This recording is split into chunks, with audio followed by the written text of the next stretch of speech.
I see Bobby Harrison has it in his hand. Good afternoon. Good to see both of you again.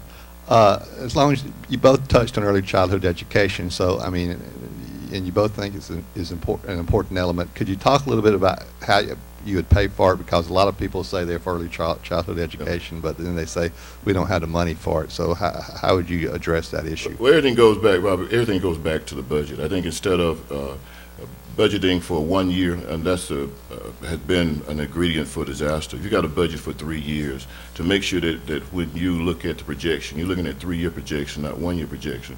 What we want to do, we've gone around this state on listening tours to talk about jobs and education. What we hear is that people want, one thing they want is they want our teachers to be paid. They want to be paid a decent salary. So what we're going to unveil tonight is the first phase of Mississippi Education Restructuring Plan. What is that? That's where we are going to propose to our state legislature that we exempt teachers from state income tax, that they don't have to pay personal income tax, because we should have raised their pay like we should have. 5 years ago, we said we're going to raise their pay. Not only are we far behind, we're double where we were 5 years ago, and we said we're going to do that. We also said we're going to raise 1 cent, and that 1 cent was going to, 10% of that 1 cent we're going to give for supplies for our kids, so that teachers and parents wouldn't have to pay for supplies. They're not doing that. That costs $25 million. We get the money.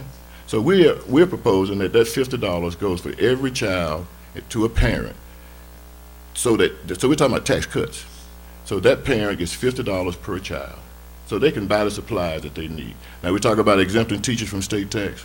Actually, that costs $62 million. That $62 million actually was a surplus that we had this year. So we can pay for it, and we can continue to pay for it. We start budgeting past 1 year. Mr. Luckett. Thank you. I have studied a number of other state models. Early childhood education has been a frontispiece of my campaign since the summer of 2009. I'm familiar with what's been done in Arkansas, in Georgia, and other states. Alabama has the best pilot program in the country. Now, we can't strain an already stretched budget. We've got to look for innovative ways to fund this. I've been working with Mississippi Building Blocks and other nonprofits. That's part of the partnership we need to build. Mississippi Building Blocks, if you don't know, is working with daycare centers, existing daycare centers, to assess the educational attainment levels. We can model after other state models without any tax increase and without even going to our state budget as it exists right now. And I have a good plan on how to make that happen. Thank you. And I agree with Mr. Luckett, and that's what we were talking about, is that we're not doing any tax increase. What we're talking about is funding these programs with existing funds, with funds that are already there. You know, if you look at our existing corporations, only 10% of our existing corporations pay income tax, pay state tax. That's horrendous. Individual taxes are paid by, the other taxes, the state taxes are paid by individuals, about 70%. That's income tax and state tax. Something's wrong with that number. Something's wrong with the way we do that. There are people that are actually living in Mississippi, saying they live but actually live in Tennessee or Florida, that don't have personal taxes. And we need to crack down on those people who are doing that. We also need to look at those corporations that are not paying taxes. They came to us and said that they were going to do certain things, and that's why they got the exemptions. Some of them are not doing that. And if not doing that, then we need to have a sit down with them every year and make sure that they're doing what they said they were going to do, because we're doing what we said we're going to do. If we do that, there's untold millions of dollars that we can do to fund the things that we need to fund in Mississippi without raising taxes. I'm proud to say in Hattiesburg, in my 10 years, we've not raised taxes, but we have found a way to fund the things that we need to fund, and that's what we need to do in the state of Mississippi. Mr. Luckett, you want to extend your remarks? I'd like the mayor to identify those corporations who are here who are not doing what they said they would do. Well, the top, the 80% of the top corporations, Mr. Luckett, in Mississippi don't pay taxes. Don't pay corporate taxes. 103 of those. I agree don't pay. with you there, but which ones are saying they're going to do something and not doing it? Are they just enjoying some corporate-based loopholes? Well, that's what we're going to do. We're going to close the loopholes, and that's why, just like the governor had a face-to-face with Medicaid recipients because he thought that they were being fraudulent, and we're going to do the same thing with corporations. We're going to ask them to come in one by one and make sure that what they agreed to do that they're doing. Everybody. We're not going to assume anything except that they're all doing right until we find out they're doing wrong. Question from Jacob Batt. All right, back to education. Only 60% of freshmen or of high school freshmen actually go on to graduate from Mississippi high schools, which is 20% lower than the national average. What do you plan to do to keep students in school? Who are you directing the question to? All right, now you're talking about ninth grader type freshmen in high school. Yes, sir. And you're saying only 60% finish high school. You know, the dropout rate started long before then. It starts earlier than ninth grade. We must cut down on this dropout rate. You know, the prison bed numbers are predicated right now on third and fourth grade reading levels. They look at those reading levels and they can predict with uncannily accurate numbers how many prison beds we need. We have got to start earlier and sustain the momentum. A lot of kids enter kindergarten and first grade with vocabularies of 500 when they should be entering with 3,000. So the answer is to start earlier, get parental involvement, get mentoring. We all could adopt a student, push them and help them, get them through school. Point out to them, the parents especially, the value of an education. If people value something, they go for it. They want it. And a lot of parents don't know what the value of an education really is. They're caught in a cycle. It repeats. It repeats. We've got to break the cycle. Mentoring, good examples, parents who are caring, administrators who encourage. It's going to take the community. It's going to take all the stakeholders involved in this to make sure that children understand what value an education has. And then we'll increase those numbers. And hopefully we'll change this schoolhouse to jailhouse paradigm that we seem to be suffering under and have been for years. Thank you. Mayor DuPree. Well, you know, I think we all say that, we all know that the dropout rate is too high and the graduation rate is too low. You know, the reality is that those who attend the majority universities, like here in University of Southern Mississippi and Mississippi State, 50% of those who enter the first year of college don't graduate.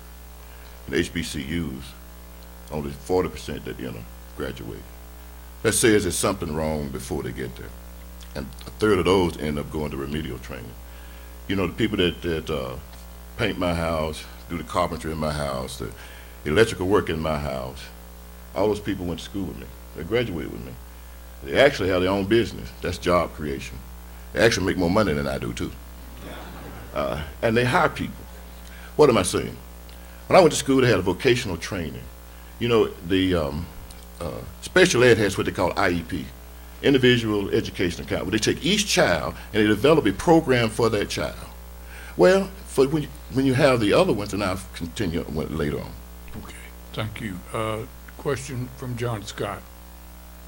Mayor DuPree, Governor Barber is challenging the legality of the Federal Affordable Care Act.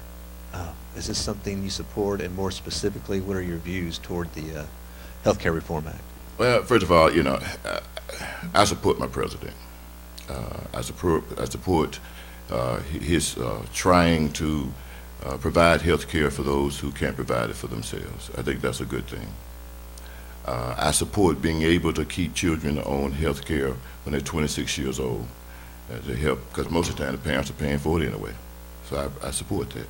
I support closing the loophole or the donut where it reduces the cost of pharmaceuticals for elderly.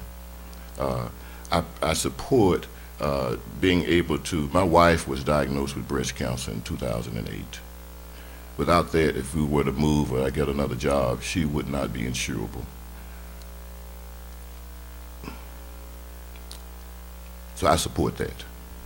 I support her being able to get insurance. I support other people being able to do that. Now, are there some things we probably could tweak and probably so.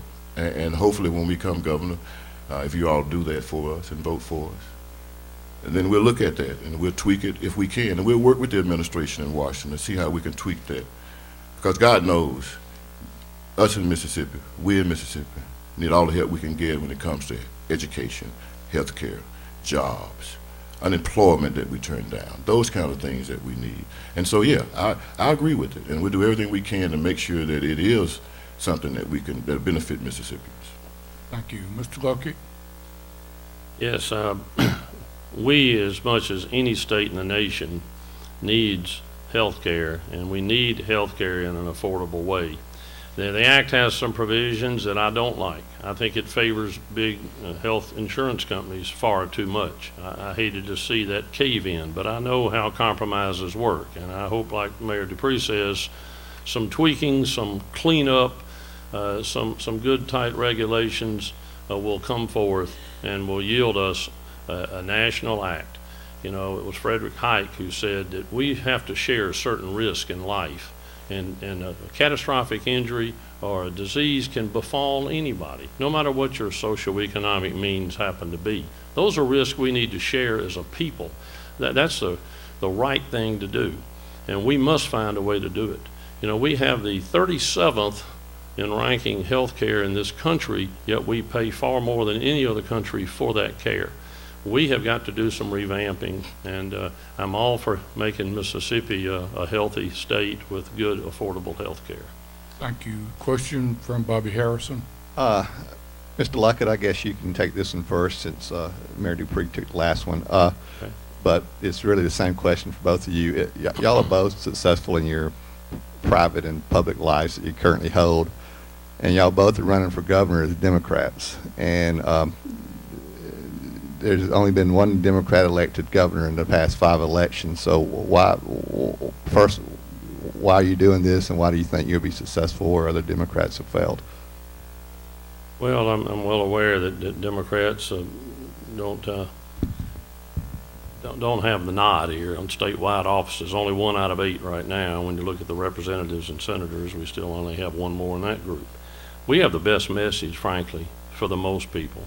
You know, the core principles of the Democratic Party revolve around opportunity, revolve around equality, revolve around treating everybody fairly, and don't revolve around cronyism and favoritism and special interest. And I know Mayor DuPree and I both share that same view. Now, for a Democrat to get elected, we've got to have the right messaging. We've got to teach and talk and urge some of these people to rethink their positions. Because to move forward, we've all got to pull together. We've got to be unified in our approach. And I know from my own personal experience with my life path to date that I can gain and grow consensus among diverse groups. I know how to treat people fairly, and I intend to take that into office. I've got to get there by telling people what they're missing out on by not voting Democratic. You know, it's about green to me a lot of times. We need to grow this economy, and we can do it. And Democrats have a clearer path to do that than Republicans do. Thank you. Mayor DuPree? Well, you know, I honestly have faith in Mississippians. I have to have faith in Mississippians. If I didn't have faith in Mississippians, then I wouldn't be the mayor of Hattiesburg right now.